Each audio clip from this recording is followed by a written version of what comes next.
और भाई अब सीधा चर्चा करते हैं। हमारे कुछ संवाददाता हमारे साथ जुड़ गए हैं। किस तरह से पूरी मतदान की प्रक्रिया रही, किस तरह का वहां पर मुकाबला रहा।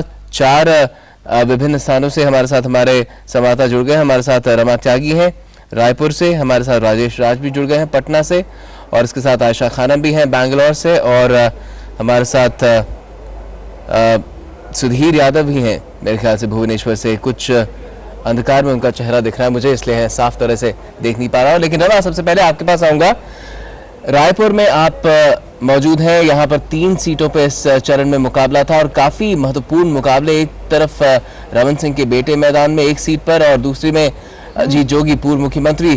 किस तरह से आप का आकलन है कि यहाँ पर लोगों की किस तरफ राय रही है? जी गौतम, बिल्कुल मुकाबला दिलचस्प था और सीधी टक्कर बीजेपी और कांग्रेस के बीच में थी। दूसरे चरण का मतदान अगर कहा जाए तो इसीलिए यहाँ पर चर्चा में रहा कि 2 हाई प्रोफाइल सीट्स यहाँ पर थी। महासमुंद से अजीत जोगी 2004 के बाद चुनाव लड़ रहे थे, उनकी प्रतिष्ठा दांव पर लगी थी। वर्तमान सांसद उनके खिलाफ चंदूलाल साहू थे, और जिस तरह से विधानसभा चुनाव के यहाँ पर नतीजे थे, कांग्रेस की सिर्फ 1 सीट मिली थी और जो बीजेपी है उसको 6 सीटें मिली थी। तो मुकाबला काफी कड़ा माना जा रहा था। उनकी प्रतिष्ठा दांव पर लगी थी क्योंकि 2004 के बाद वो लड़ रहे थे, पूर्व मुख्यमंत्री रह चुके हैं। तो इस दृष्टि से काफी महत्वपूर्ण था। लोगों की नजरें यहाँ पर लगी हुई थी और मतदान भी काफी संख्या में हुआ। दूसरी अगर बात देखिए राजनांदगांव सीट पर, तो यहाँ पर मुख्यमंत्री रमन सिंह के बेटे अभिषेक सिंह पहली बार पहली पारी में ही संसदीय हल्का वो चुनाव लड़ रहे थे। कहीं ना कहीं ये मुख्यमंत्री की कार्यस्थली है राजनांदगांव। यहाँ पर उन्होंने 1999 में कांग्रेस के वरिष्ठ नेता मोतीलाल वोरा को पहली बार हराया था, और तब से भाजपा की यहाँ पर अच्छी खासी पैठ है। और कहीं ना कहीं जिस तरह से मोदी की लहर, रमन सिंह का काम और अभिषेक का चेहरा बहुत ही महत्वपूर्ण ये चुनाव इन सभी दृष्टि से बन गया था। मतदाता पर निकल कर आए। तो मैं बिहार चलना चाहूंगा, पटना में राजेश राज हमारे साथ है। राजेश, बिहार में इस चरण में 7 सीटें और मतदान 56% हुआ है, काफी ज्यादा इजाफा। पिछली बार 39.3% मतदान हुआ था, तो इसके तो कई मायने लगाए जा सकते हैं।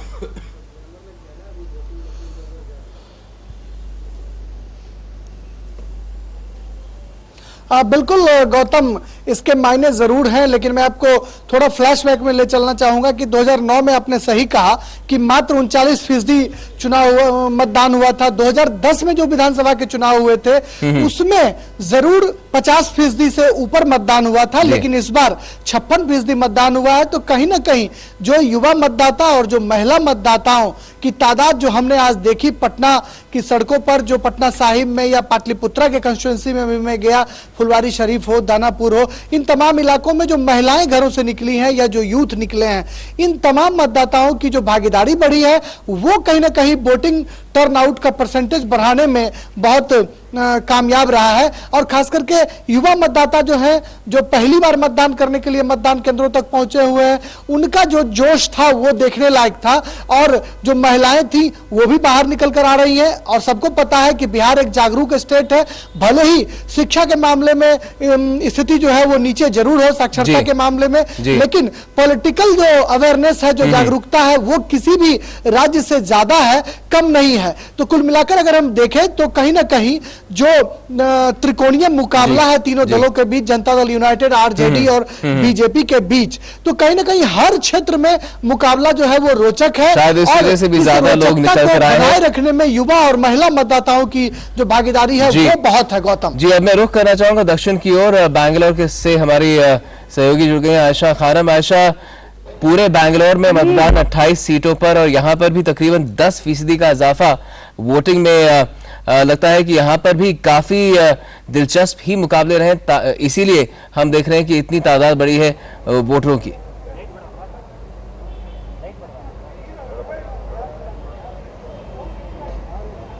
जी बिल्कुल गौतम, यहाँ पर भी नए वोटर्स का इजाफा हुआ है। 25 लाख नए वोटर्स शामिल हुए हैं, जिनमें 8 लाख पहली बार वोट करने वाले, 18 साल के बाद पहली बार जो वोट कर रहे हैं, तो वो 8 लाख हैं। तो जाहिर सी बात है ऐसे सूरत हाल में काफी भारी तादाद में हमने देखा युवा वोटर्स आज पोलिंग बूथ पर पहुंचे, और कई सारे professionals, IT professionals polling booth पर पहुंचे। तो जाहिर है जिस तरह का कंटेस्ट यहाँ पर देखने को मिला, खासकर बैंगलोर दक्षिण में देखने को मिला, जहां पर नंदन नीलकनी और अनंत कुमार के बीच कड़ा मुकाबला है, तो इसको देखते हुए यही साफ होता जा रहा था कि अब अर्बन वोटर्स भी जमकर बढ़ चढ़कर हिस्सा ले रहे हैं वोटिंग में, और वो चाहते हैं कि वो अब शिकायत किए बिना पहले अपना हक जताएं, पहले अपना वोट डालें। तो जाहिर है यही वजह हमने देखी कि वोटर्स की तादाद में काफी भारी संख्या नतीजे आएंगे 16 तारीख को, तभी पता चलेगा कि किस तरफ उनका रुझान रहा है। हमारे साथ ओपी यादव भी जुड़ गए अजमेर से। अजमेर में भी काफी कांटे का मुकाबला, राजस्थान में भी 20 सीटें दांव पर लगी थी और यहां भी मतदान बढ़ा ही है, काफी अच्छी तरीके से बढ़ा है। पिछली बार 48%, इस बार 63.25।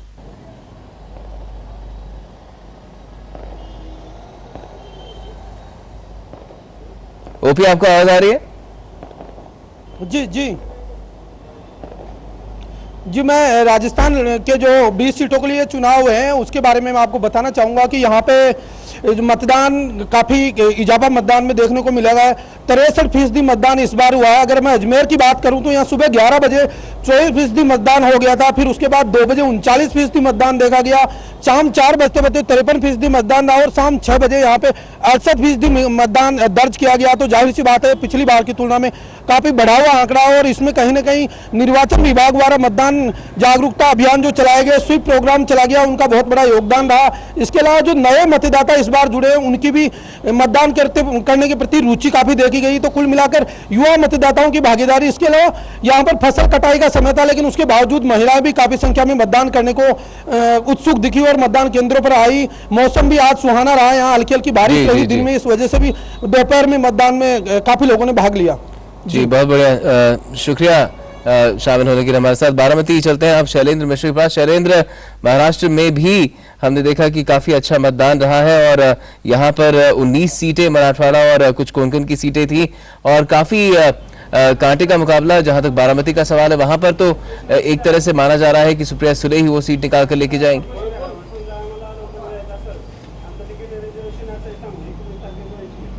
देखिए गौतम, यही वजह है कि एक देखें कि जो 19 सीटें हैं इस पर जो मतदान प्रतिशत है, जो माना जा रहा है कि बढ़कर 58% तक हो सकता है, उसमें बाकी राज्यों के मुकाबले उतना बढ़त नहीं दिखाई दे रही है इस चरण में महाराष्ट्र में मतदान प्रतिशत। इसकी एक वजह यही है कि जो बड़े और कद्दावर नेता हैं उनके खिलाफ कोई कद्दावर नेता दिखाई नहीं दिया है। चाहे वो बारामती की बात हो जहाँ से सुप्रिया सुले चुनाव लड़ रही थी, उनके खिलाफ महादेव जानकर महायुति के उम्मीदवार थे, NDA के, वो चुनाव लड़ रहे थे। चाहे सोलापुर की बात हो जहां से सुशील कुमार सिंधे चुनाव लड़ रहे थे जो है, और चाहे बीजेपी के वरिष्ठ नेता गोपीनाथ मुंडे हो, बीच से चुनाव लड़ रहे थे। तो एक तरह से देखें कोई बहुत तीखा कॉन्टेस्ट इस चरण में बहुत ज्यादा नहीं था, लेकिन ये देखना जरूर होगा कि NDA गठबंधन के जो नेता है वो ये उम्मीद कर रहे थे कि मतदान प्रतिशत काफी बढ़ेगा, लेकिन वो उतना नहीं बढ़ा है। तो इसके क्या मायने हैं वो जरूर जो है राजनीतिक समीक्षा निकालेंगे। लेकिन एक बात जरूर है कि ये जो 19 जो जिन सीटों पर आज चुनाव हुआ है, बहुत मराठवाड़ा और खासकर पश्चिमी महाराष्ट्र का इलाका है जहां एनसीपी नेता शरद पवार का काफी दखल रहा है। उनकी राजनीतिक जो है प्रतिष्ठा क्या आगे बढ़ेगी, उसमें क्या कुछ होगा, फैसला आज काफी बताया। शरद पवार अपनी प्रतिष्ठा कितनी बचा पाए। हमारे साथ सुधीर यादव भी जुड़ गए हैं भुवनेश्वर से। यहाँ पर भी नवीन पटनायक की प्रतिष्ठा ही दांव पर लगी थी और मतदान भी कुछ बढ़ा है, 70% इस बार, पिछली बार 66% था, 66% से थोड़ा ज्यादा। और विधानसभा के भी चुनाव है, तो क्या लग रहा है किस तरफ लोगों का रुझान रहा है? देखिए गौतम, अगर हम 2009 के आंकड़े की बात करें तो जिन 11 सीटों में जो 9 सीटें थी वो बीजू जनता दल के पास थी, एक सीट कांग्रेस के पास थी और एक सीपीआई के पास थी। जो सीपीआई के 2009 के उम्मीदवार हैं विभू कुमार तराई, वो इस बार कांग्रेस की सीट पे लड़ रहे हैं। तो कहीं ना कहीं ये जो तटीय इलाका उड़ीसा का माना जाता है, कहीं ना कहीं ये माना जाता है कि बीजू जनता दल के दबदबे वाला क्षेत्र है। तो जाहिर तौर पर यहाँ कहीं ना कहीं बीजू जनता दल को थोड़ी बढ़त जरूर नजर आ रही है। हालांकि कुछ सीटें अगर हम बात करें, भुवनेश्वर की बात करें, करें, कटक की बात करें, तो कुछ एक ऐसी सीटें हैं जहां त्रिकोणीय मुकाबला है। जी। तो जाहिर तौर पे अगर उड़ीसा की बात की जाए गौतम, तो कहीं ना कहीं सबसे ज्यादा एज जो दिखाई मिल रहा है वो बीजू जनता दल को मिला है। हालांकि कांग्रेस और भाजपा दोनों इस बात की लड़ रही है कि आखिर दूसरे नंबर पे कौन रहेगा। जी, ऋषि भी हमारे साथ जुड़ गए लखीमपुर खीरी से। अगर उत्तर प्रदेश की बात करें तो यहाँ भी मतदान बढ़ा ही है, 62.52%। पिछली बार 55.09 हुआ था। ऋषि, किस तरह से आप देख रहे हैं यहाँ पर किस तरह की हवा बन पाई है?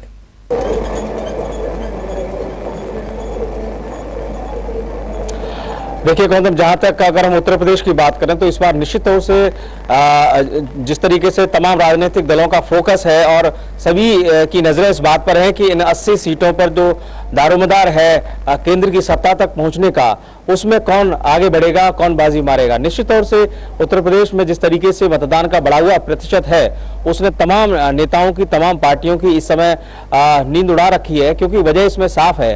ये जो बढ़ा हुआ मतदान का प्रतिशत है, इसमें 10 से 15% बढ़ा हुआ मतदान आ रहा है। अगर हम लखीमपुर की बात करें तो यहाँ पर 66% मतदान है, जो कि पिछली बार से तकरीबन 16% ज्यादा है। तो कुल मिलाकर ये जो बढ़ा हुआ मतदान है, एक उम्मीद है जो मतदाताओं की है। चलिए, अब ग्वालियर की ओर रुख करते हैं। अश्विनी हमारे साथ जुड़ गए। यहाँ पर भी काफी कांटे का मुकाबला अश्विनी रहा है और पूरे मध्य प्रदेश की बात करें तो 10 सीटें और इसमें भी इजाफा हुआ है। 54.41 इस बार मतदान हुआ है, पिछली बार 46% था। तो इसका भी लगता है कि असर देखने को मिल सकता है नतीजों पर।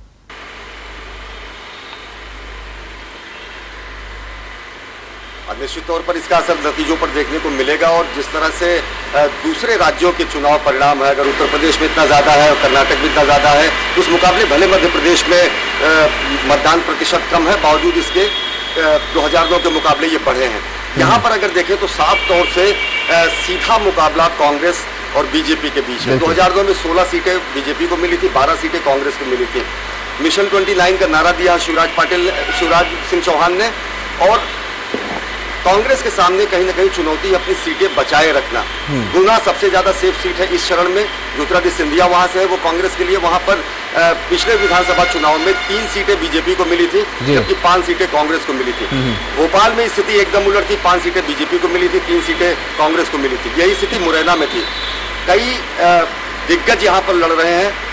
अटल बिहारी वाजपेयी के भांजे अनूप मिश्रा मुरैना से हैं। मुरैना की सीट के बारे में बताना चाहूंगा, दिन में आज तीनों प्रत्याशियों को, बीजेपी, कांग्रेस और बसपा के तीनों प्रत्याशियों को पुलिस ने नजरबंद, या फिर आप ये कहें कि थाने में रोक रखा था तब तक जब तक ये मतदान 6 बजे समाप्त नहीं हुआ।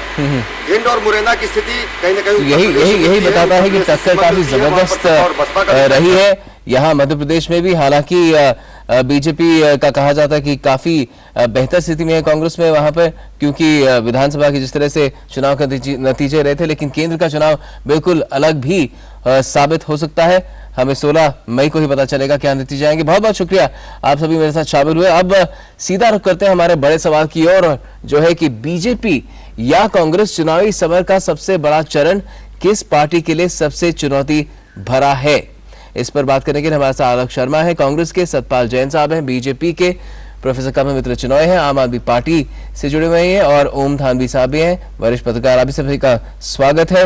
आपने देखा कि किस तरह से जैन साहब मतदान हुआ है, तमाम राज्यों में बढ़ाई है। हालांकि महाराष्ट्र में उतना नहीं बढ़ा और पश्चिम बंगाल में फिलहाल लग रहा है कि कुछ कम गया है, लेकिन लोगों का उत्साह बरकरार है, बढ़ा है अधिकतर राज्य में। और इस को आप किस तरह से देख रहे हैं? देखिए, मुख्य तौर पर जो इस बार मुकाबला है, जैसा आपने कहा, सारे देश में, क्योंकि ये लोकसभा का चुनाव है, एक तरफ एनडीए है जिसमें बीजेपी प्रमुख पार्टी है, और दूसरी तरफ यूपीए है जिसके अंदर कांग्रेस पार्टी प्रमुख पार्टी है। वो सत्ता में है, हम लोग सत्ता में उनको हटाकर अपनी सरकार बनाने का प्रयास कर रहे हैं। इसलिए सारे चरण, कोई चरण पहले हो गया, कोई बाद में हो गया, सभी चरणों में हमारी पूरी दिलचस्पी है। हमारे लिए सभी चरण बहुत महत्वपूर्ण है जी। इस बार के लोकसभा चुनाव में जो एक बात 5वें चरण तक साफ तौर पर देखने में आई है, वो ये कि मतदाता भारी तादाद में वोट डालने निकल रहे हैं। इसमें महिलाएं, नए मतदाता भी शामिल हैं। और जो मेरी एक राजनीतिक शास्त्र के विद्यार्थी के नाते अध्ययन है, जानकारी है, समाज का एक अच्छा वर्ग है जो आमतौर पर वोट डालने नहीं आता, वो किसी विशेष मुद्दे पर वोट डालने आ रहा है। और इस समय देश के अंदर जो भ्रष्टाचार के खिलाफ, महंगाई के खिलाफ, बेरोजगारी के खिलाफ एक वातावरण है। जो देश में लोग बदलाव चाहते हैं, एक नई सरकार चाहते हैं, नरेंद्र मोदी जी के नेतृत्व में नई सरकार चाहते हैं, वो भी एक बहुत बड़ा मुद्दा है जिसके कारण से भारी तादाद में लोग वोट डालने के लिए निकल कर आ रहे हैं। 70%, 75%, इवन नॉर्थ ईस्ट में कहीं 84%, 80% जो भारी मतदान हो रहा है, वो मतदान इस बात का सबूत है कि देश में श्री नरेंद्र मोदी जी की लहर चल रही है। देश उनको प्रधानमंत्री के तौर पर देखना चाहता है और निश्चित रूप से कांग्रेस के खिलाफ है ये, क्योंकि ये बात कांग्रेस के नेता भी हिम्मत के साथ कहने की स्थिति में नहीं है कि जो लोग ज्यादा वोट डालने आ रहे हैं वो हमको वोट डालने आ रहे हैं, वो भी उसके कारण कुछ ना कुछ और बता रहे हैं। इसलिए हम और हमारी पार्टी इसको एक सकारात्मक दृष्टि से देखती है। कांग्रेस के खिलाफ वोट है जी, लेकिन मुझे यकीन है कि आलोक शर्मा जो कांग्रेस के नुमाइंदे हमारे स्टूडियो में, ये इस बात से इत्तेफाक नहीं रखेंगे। शायद उनकी दलील हो सकती है कि पिछले 10 साल में कांग्रेस ने बड़ा अच्छा काम किया, देश को काफी उन्नति देश कर पाया है इस पूरे समय में, इसलिए शायद लोग ज्यादा बाहर निकलकर वोट दे रहे हैं। आलोक जी, आप क्या कहना चाहेंगे? गौतम जी, देखिए, मैं हर चीज को राजनीति के चश्मा लगाकर उस नजरिए से नहीं देखना चाहता हूं। हमारा लोकतंत्र जो है प्रौढ़ता की तरफ, परिपक्वता की तरफ, मैच्योरिटी की तरफ बढ़ रहा है। 5-6 कारण हैं जिन कारणों से आज मैं समझता हूं कि वोट परसेंटेज बढ़ा है। सबसे पहला तो इलेक्शन कमीशन और मीडिया दोनों को बधाई देना चाहता हूं कि उनका एक बहुत ही सकारात्मक प्रयास रहा है। यूथ वोटर्स जो अभी नए जुड़े हैं उनका रुझान ज्यादा रहा है, उनको भी बधाई देना चाहता हूं। इसके बाद कहीं ना कहीं पिछले 5 वर्षों में इलेक्शन कमीशन ने वोटर लिस्ट के ऊपर बहुत बड़ा काम किया है। जो फर्जी वोट थे, डबल बने हुए थे, उनको एलिमिनेट किया गया है, जिसकी वजह से भी हमें एक परोक्ष रूप से ये ज्यादा वोट परसेंटेज नजर आ रहा है। इसके बाद साथ साथ मैं ये भी कहना चाहूंगा कि आज जो वोट परसेंटेज बढ़ रहा है उसका केवल अगर आज विपक्षी दल ये कहे कि हमारी तरफ वोट आ रहा है, ये गलत होगा। आज से अगर पिछले 20 विधानसभा चुनाव हम देखें, 20 में से 14 विधानसभा चुनाव ऐसे हुए हैं जिनके अंदर वोट परसेंटेज बढ़ा है और 11 के अंदर वही सरकारें, राज्य सरकारें रिपीट हुई हैं। तो सीधे तौर पर इसको वोट परसेंटेज को बढ़ने को बदलाव से नहीं जोड़ा जा सकता है।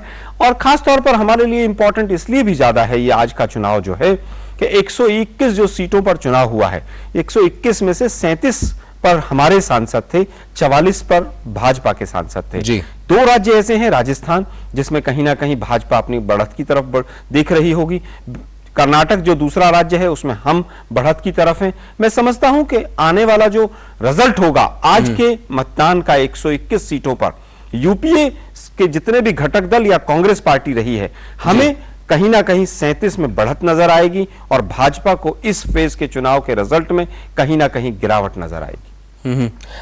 डॉक्टर चिनॉय, आपसे पूछना चाहूंगा, आप उस पार्टी को यहां पर रिप्रेजेंट कर रहे हैं जो कि शून्य से शुरुआत कर रही है इस आम चुनाव में।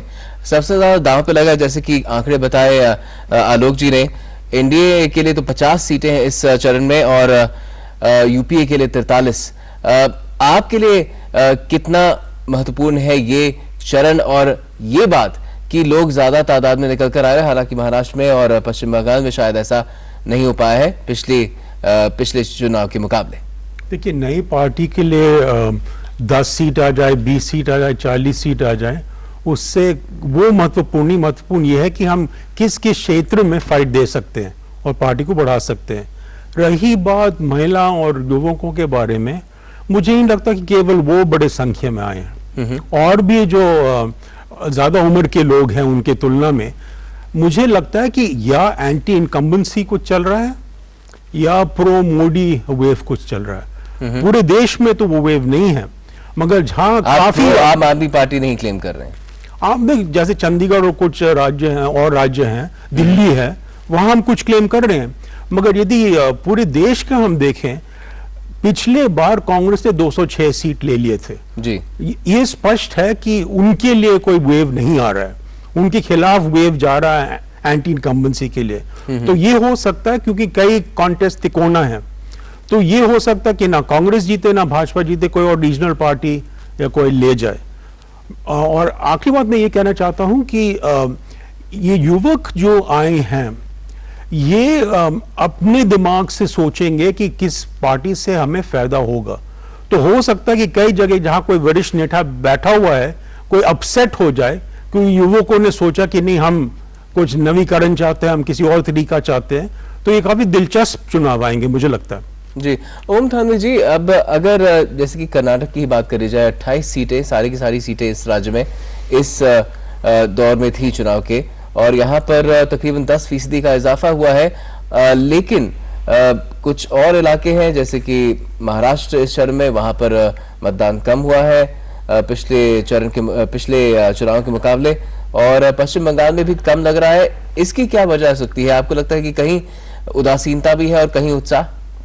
बंगाल में तो बहुत मामूली फर्क है, इतना बड़ा फर्क नहीं है जी। मोटे तौर पे अगर आप देखें ज्यादातर जगहों पे मतदान का प्रतिशत बढ़ा है, और बढ़ने की जो वजह है वो ये कि लोगों में जागरूकता बढ़ी है, और मेरे ख्याल में पहली दफा निर्वाचन आयोग ने इतना जो है एक कहना चाहिए कि एग्रेसिव जो है वो एक अभियान चलाया कि लोग मतदान के लिए आए, और जो नए मतदाता जुड़ गए हैं वो ज्यादा जागरूक हैं, उनमें उत्साह ज्यादा है, तो वो प्रतिशत जो है उस अनुपात में बढ़ा है। एक कारण तो ये है। दूसरा कारण, इस पे भी इनकार नहीं करना चाहिए कि जो सरकार है यूपीए की, उसके खिलाफ लोगों में रोष है, लोग संतुष्ट नहीं हैं। लेकिन इसको पलट करके अगर कोई ये कहे कि ये नरेंद्र मोदी की लहर है, मैं व्यक्तिगत तौर पे मानता हूं कि नरेंद्र मोदी की जगह अगर कोई और भी व्यक्ति भारतीय जनता पार्टी का होता, यही लाभ उनको मिल रहा होता जो नरेंद्र मोदी को मिल रहा है। ये कि नरेंद्र मोदी बहुत पहले से प्रचार कर रहे हैं, काफी पैसा और काफी उद्यम उसमें झोंका गया है, दूसरी बात है। लेकिन ये जरूर है कि जो सत्ताधारी दल है उसके खिलाफ जरूर हवा है, लेकिन उसका लाभ भारतीय जनता पार्टी को मिलता है, कई जगहों पर दूसरी दलों को भी मिलता है। इसका प्रमाण ये है कि पिछली दफा जब दिल्ली में विधानसभा के चुनाव हुए थे, उसमें भी नरेंद्र मोदी का नाम काफी था, लेकिन 28 सीटें विधानसभा में आप पार्टी को मिल गई थी। लेकिन उसके बाद जिस तरह से सरकार उखड़ी और लोकसभा चुनाव में गए, तो अब उसको कितना लाभ मिलता है ये देखने की बात है। लेकिन और भी कई दल ऐसे हो सकते हैं, स्थानीय नेता हो सकते हैं जिनको इसका लाभ मिल सकता है। जैसे और जहां तक आपके भ्रष्टाचार की मुहिम की बात है, शायद कर्नाटका से भी हमें पता चल पाएगा कि भ्रष्टाचार कितना बड़ा मुद्दा रहा है, जो इस चरण में सभी 28 सीटों पर वोटिंग हुई है। जैन साहब, आपको लगता है कि एक तरह से यहां से हमें निर्णय मिलेगा कि लोग भ्रष्टाचार को कितना बर्दाश्त करने के लिए या नहीं बर्दाश्त करने के लिए राजी हैं? क्योंकि आपकी पार्टी में येदियुरप्पा जी की वापसी हुई और सबसे ज्यादा आपकी सीटें हैं फिलहाल कर्नाटका में, लोकसभा में 19 सीटें 28 में से, और ये कहा जा रहा था कि आप लोग विधानसभा का चुनाव इसलिए हार गए क्योंकि येदियुरप्पा जी ने अलग पार्टी बना ली थी, इस बार वो वापस आ गए हैं तो उसका फायदा होगा। लेकिन ये भी कहा जा रहा है कि नुकसान भी हो सकता है क्योंकि उनके खिलाफ तमाम आरोप है। देखिए, चुनाव में एक बेसिक चीज आप मान लीजिए, जो कैलकुलेशन है, वोटों की गिनती है, it's a game of numbers. आप जब तक सबसे अधिक मत नहीं लेते हैं तब तक आपका उम्मीदवार जीतता नहीं है। और आपने महाराष्ट्र में पिछली बार देखा, शिवसेना में और एमएनएस में वोट का बंटने के कारण उसका लाभ सीधा सीधा कांग्रेस पार्टी को पिछली बार हुआ था। जहां तक भ्रष्टाचार का प्रश्न है, आपने बहुत ही महत्वपूर्ण मुद्दा उठाया है। इस बार के लोकसभा चुनाव में भ्रष्टाचार एक बहुत बड़ा मुद्दा है। आपने पिछले 10 अप्रैल से 7 अप्रैल 9 अप्रैल को, जैसे आपने चंडीगढ़ का जिक्र किया, जो मतदान हुआ, लाइनों में खड़े वोटरों से जब संवाददाताओं ने पूछा कि आपके सामने क्या क्या मुद्दे हैं, तो अधिकतर लोगों ने महंगाई, भ्रष्टाचार, बेरोजगारी, इसका जिक्र किया कि ये एक अपने आप में मुद्दा है। तो इस समय जो मुद्दा है वो देश के अंदर, क्योंकि ये सरकार 10 साल सत्ता में रहने के बाद दोबारा वोट मांग रही है, और उस सरकार में कोला का घोटाला, रेलवे का घोटाला, स्वयं कोल मंत्री पर, रेलवे मंत्री पर, स्वयं प्रधानमंत्री पर भ्रष्टाचार के आरोप लगे। इसलिए सारे देश में कुल मिलाकर भ्रष्टाचार के प्रश्न पर लोगों ने अपना उत्तर देना है कि क्या देश की वर्तमान सरकार भ्रष्टाचार में संलिप्त थी या नहीं थी। जहां तक राज्यों में किसी व्यक्तिगत प्रश्न का ताल्लुक है, कांग्रेस पार्टी ने चंडीगढ़ से उस पवन बंसल को टिकट दिया जिन्होंने अशोक चौहान को टिकट दिया। इसलिए मैं कह रहा हूं कि यदा कदा मैदान में है, जैसे कि येदियुरप्पा जी हैं शिमोगा से, येदियुरप्पा जी के खिलाफ अदालत से ऑलरेडी उनको क्लीन चिट मिल चुकी है, उनके खिलाफ किसी अदालत में कोई केस नहीं है। लेकिन वैसा जैसा मैंने कहा कि कई व्यक्तियों के बारे में ये प्रश्न एक एक सीट का नहीं है, कुल मिलाकर सारे देश में ये कांग्रेस पार्टी है जिस पर भ्रष्टाचार के आरोप लगे हैं। कांग्रेस के प्रधानमंत्री, रेलवे मंत्री, कोल मंत्री पर आरोप लगे। कांग्रेस पार्टी दोबारा चुनाव में अपना एक मैंडेट लेने के लिए जा रही है। जी जी बिल्कुल, मिलाकर सारे देश में कांग्रेस पार्टी इस बारे में जवाब देना चाहती है। जी आलोक जी। देखिए, हमारे भाजपा के साथी का बहुत अच्छा भाषण पूर्व हमने वक्तव्य सुना श्री रामुलु की, और येदियुरप्पा की पार्टी अगर भ्रष्टाचार की बात करे तो बड़ी विडंबना की बात है। बंगारू लक्ष्मण से शुरू करके बहुत लंबी लिस्ट है, मैं उसमें नहीं जाना चाहूंगा। आपने अभी कहा कर्नाटक में किस तरह से रहेगा, उस सवाल को बहुत प्यार से टाल गए वो जी। उन्होंने ये तो कह दिया कि येदियुरप्पा को क्लीन चिट मिल गई है, लेकिन वो नहीं, उन्होंने ये नहीं बताया कि पवन बंसल जो है उनके ऊपर केस रजिस्टर्ड नहीं है। अपना अपना पक्ष उन्होंने रखा। वो तो आज मैं चर्चित केवल बन गए। यही कहना चाहता हूं कि कर्नाटक के अंदर चाहे जितने मर्जी भ्रष्टाचारी भाजपा अपने दल के अंदर मिला ले, उनको दहाई का आंकड़ा नहीं मिलेगा कर्नाटक के अंदर। जिस तरह से पिछली बार तो रेड्डी बंधु भी बाहर थे, येदियुरप्पा भी बाहर थे, तमाम इनके भ्रष्टाचारी लीडर्स बाहर चुनाव में मैदान में उतरे हुए थे। इस बार काफी लोग तो जेल के अंदर हैं। मैं समझता हूं भाजपा को बहुत भारी झटका लगेगा, उनको काफी एक चिंतनीय सोचनीय अवस्था में कर्नाटक पहुंचा देगा। डॉक्टर चौधरी, आप क्या मानेंगे कि अगर इस तरह के चुनाव में जिस तरह की पृष्ठभूमि रही है येदियुरप्पा साहब की या फिर अशोक चौहान साहब की, ये लोग अगर जीत जाते हैं तो उससे क्या संदेश लिया जाए भ्रष्टाचार के मुतालिक कि लोग उसको कितना बड़ा मुद्दा मानते हैं? देखिए, आपकी पार्टी के लिए तो बहुत बड़ा मुद्दा है। जो आम लोग हैं वो केवल भ्रष्टाचार की बात नहीं करते, बेरोजगारी की बात करते हैं, महंगाई की बात करते हैं, जो फैसिलिटीज होने चाहिए, सड़क, पानी, बिजली, उसके बारे में चिल्लाते हैं। और वो लोग ये नहीं देखेंगे कि क ख ग खड़ा है, किसी का वेव है, वो ये देखेंगे कि हमें अपनी सुविधा के लिए, अपने जीने के लिए क्या मिलेगा। और मैं सोचता हूं कि इस बार टर्नआउट इसीलिए हुआ है कि लोग ये दिखाना चाहते हैं कि वो अपने हक के लिए लड़ेंगे। जहां तक भ्रष्टाचार का मामला है उसका कुछ असर पड़ेगा, मगर यदि पार्टी मजबूत हो तो येदियुरप्पा जैसे लोग निकल सकते हैं। बड़ा अफसोस की बात यह कि हर जगह भ्रष्टाचार है। यदि आप गुजरात मॉडल भी लें, वहां जिस दाम में किसानों का जमीन बेचा गया है कॉर्पोरेट्स को, वो भी एक दुखद बात है। और वहां गुजरात में वो उसका थोड़ा असर पड़ेगा, मगर इस बार जितना पैसा खर्च हुआ के तरफ कैंपेनिंग में, पोस्टरिंग में वगैरह, ये तो रिकॉर्ड है। जी जी, ओम थानवी जी, आप इस मुद्दे पे क्या कहना चाहेंगे कि भ्रष्टाचार बस एक पैमाना है बहुत सारे पैमानों से, और शायद कहीं ना कहीं वो छोटा भी पड़ जाता है क्योंकि और भी गम है जमाने में जिसके बारे में लोग शायद वोटिंग करते हैं और उम्मीदों के साथ आते हैं मतदान केंद्रों में? भ्रष्टाचार बहुत बड़ा मुद्दा है, मोटे तौर पे सरकार का नकारापन है। यानी 10 साल आपको मिले और आपकी उपलब्धियां क्या हैं, तो लोग उससे निराश हैं।